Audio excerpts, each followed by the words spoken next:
The maternity ward was quiet in that particular way only hospitals ever are, not peaceful, just medicated into stillness. My son had been in the world for 6 hours when I stopped checking my phone. He had his father's nose and the kind of dark, searching eyes that make you feel like you're being evaluated by someone who knows more than they're letting on. I hadn't stopped staring at him since the nurses placed him in my arms. My husband sat beside me, his chair pulled as close to my bed as the equipment allowed, his fingers wrapped around mine with the kind of grip that means I'm not leaving this room. My mother-in-law had been in and out all evening, pressing her lips to my forehead, crying in the hallway, carrying cups of ice chips that nobody asked for. My best friend had driven 4 hours from Memphis the moment I texted her my water broke. The 2 chairs near the window were empty. My phone sat face up on the nightstand. The last message had come in at 7:43 p.m., right around the time I was being moved from the delivery room. So sorry we can't be there tonight. Your brother's restaurant grand opening. We promised him months ago, you understand, right? Congratulations, honey. Send photos. I read it once, then again. Then I set it face down and didn't touch it again that night. My husband caught my eye over the baby's head. I shook mine slightly. Not tonight. He nodded. He always understood the things I couldn't say out loud. The nurse came in to check the baby's vitals. My mother-in-law followed her uninvited, asking questions, taking notes on her phone like she was going to be tested on it later. My best friend sat on the edge of my bed and held my free hand while I cried. Not from the birth, not anymore. And said nothing except the right things, which were very few things, which was exactly correct. My son fell asleep on my chest at midnight. My husband's head drooped. My mother-in-law finally went to the hotel across the street. I lay there in the dark with my son breathing against my collarbone, and thought about being 12 years old, carrying a second-place certificate from the regional art competition through our front door like it was something sacred. My mother had glanced at it over the kitchen counter. That's wonderful, sweetheart. Then she turned back to the baseball practice schedule pinned beside the refrigerator.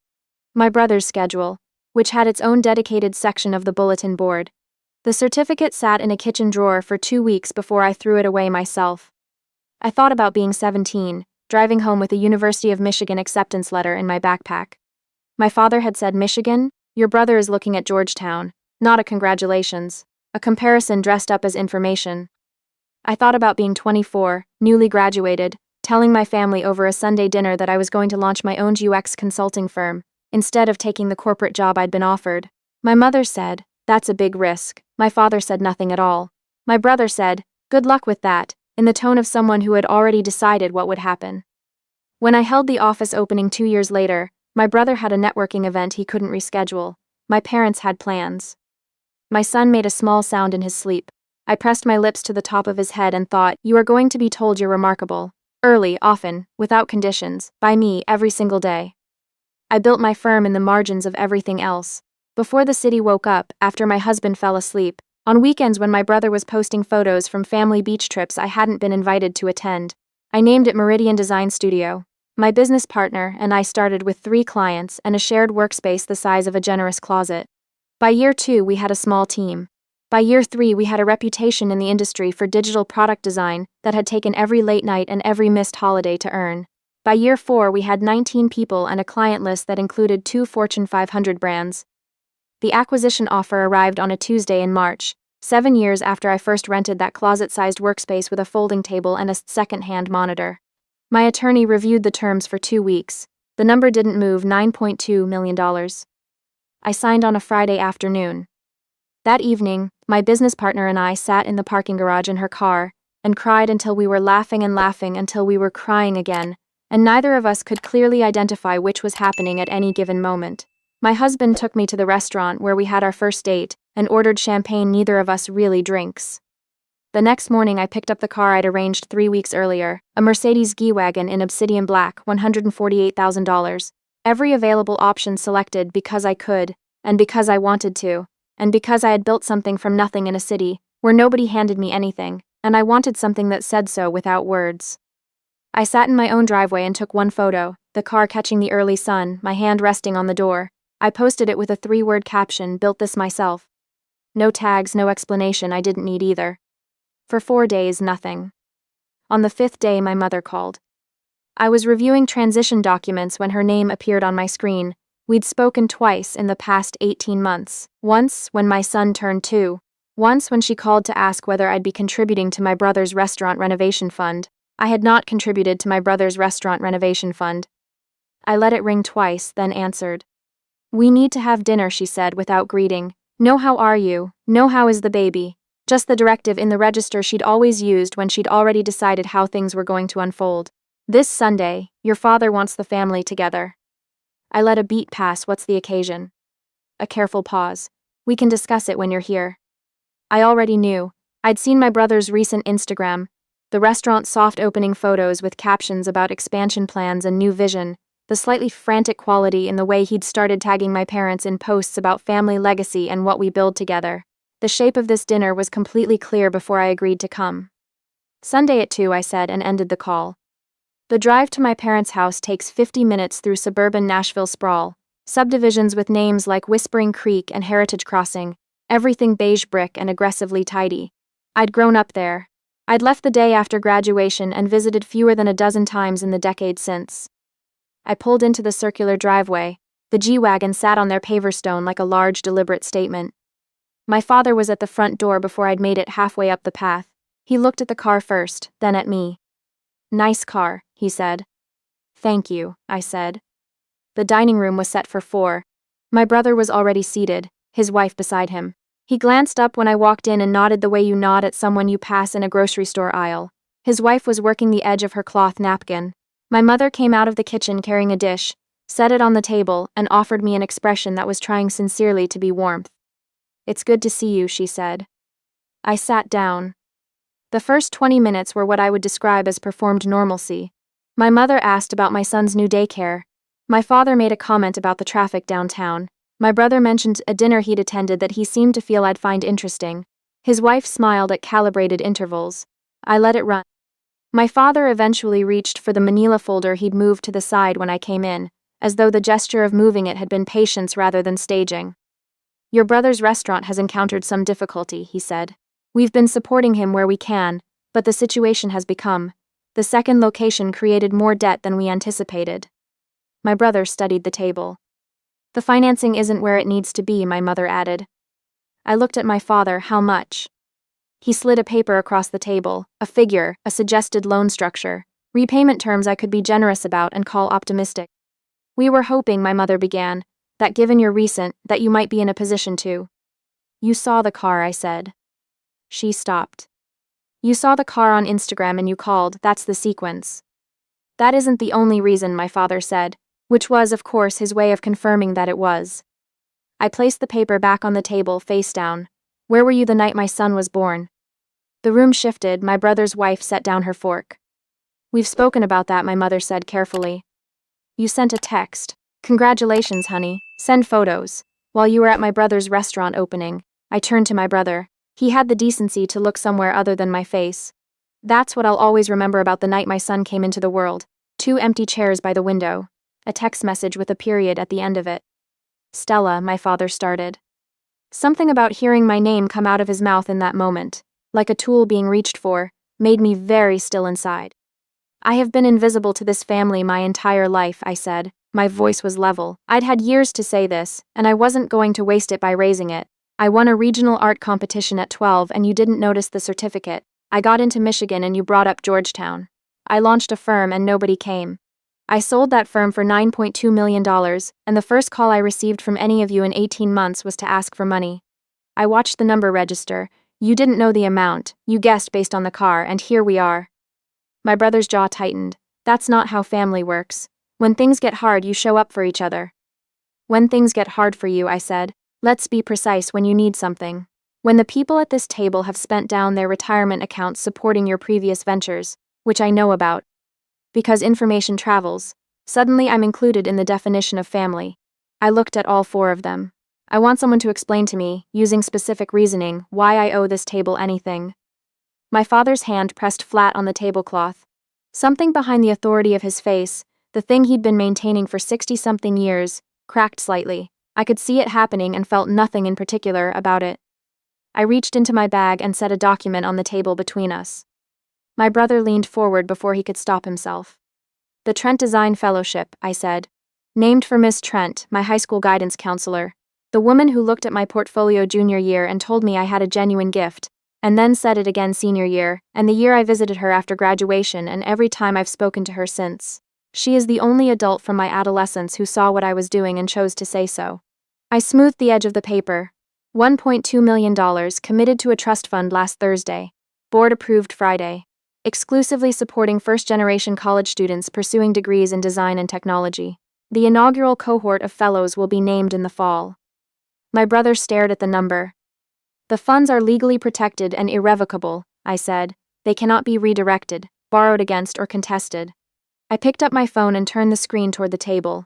A recording application was running, the timer at 43 minutes. This conversation has been documented from the beginning. My attorney already has the file. If anyone in this room gets creative about family obligations or decides to explore legal routes, they should know that first. I stood, collected my bag, and pushed my chair in. I need you to understand something before I leave, I said. I don't carry hatred toward any of you. I carried hope for a very long time, and hope is heavier than hatred, and letting it go was the hardest thing I've ever done. But I've done it. I looked at my mother. The injury in this room was not mine. I didn't absent myself from this family. This family absented itself from me, from my milestones, from my hospital room, from everything I built, and then called when there was money visible on the internet. I picked up the document, returned it to my bag. I've already decided where my investment goes. It goes to girls who are sitting in high school right now being told they're not the one worth watching. The decision is final. My brother pushed back from the table. You can't just walk out, we need to resolve this. There is nothing to resolve, I said. Resolution would require a dispute. I'm not disputing anything. I'm just done waiting for this family to see me, and I'm letting you know that. The front door closed behind me with a sound like a sentence finally ending after far too many clauses. The messages started that night. My mother moving between appeals to my conscience and accusations of selfishness, with the efficiency of someone who had prepared both. My brother twice, then a voicemail from a relative I hadn't spoken to in 7 years calling to say that this isn't what family does. An email from my sister-in-law carefully worded, referencing her daughters and the importance of modeling reconciliation. I read them all, I responded to none of them. My husband made pasta. My son threw a piece of broccoli at the dog and thought it was the funniest thing that had ever happened. My mother-in-law called, not because she knew what was going on, but because she called on Sundays and had been doing so since before my son was born. My attorney emailed, cease and desist is drafted and ready if needed, just say the word. My business partner texted at 11 p.m. Well? I wrote back exactly what we expected, I'm okay. She sent 3 words, Thursday my kitchen. That was enough. The fellowship announcement went public on Monday morning. The Nashville Business Chronicle ran a piece that day pairing the acquisition story with the foundation news. A feature about someone who built a firm without institutional support, and then turned around to make the path more accessible for the next person. The journalist had found Ms. Trent. Her quote ran in the second paragraph. She was always going to do something that mattered, Ms. Trent said. I just had the privilege of being the first one to tell her so. I read that sentence 4 times. The 5th time I couldn't see it. The story circulated faster than I expected. Former classmates, old colleagues, strangers who recognized something specific in the shape of it, reached out through every channel. First-generation students sent questions about the application process before the portal existed. 3 high school guidance counselors in the metro area emailed the foundation address asking whether they could refer students. My brother contacted the journalist. Whatever he hoped to accomplish, the journalist called me to ask if I wanted to add anything. I said the fellowship spoke for itself and that was the complete story. She printed it that way. In October, the Design Futures Alliance presented me with their Emerging Leader Award at a ceremony in a downtown ballroom.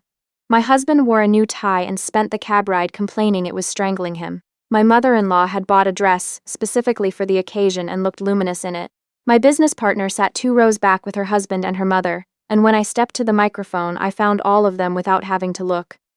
I spent a long time measuring my success by whether the people I grew up around could see it, I said, without notes which I hadn't planned. Then I stopped, because the people who actually saw me, who showed up, who stayed, who said out loud what they believed, they were already here. They were here when I was still figuring out whether I had something worth building.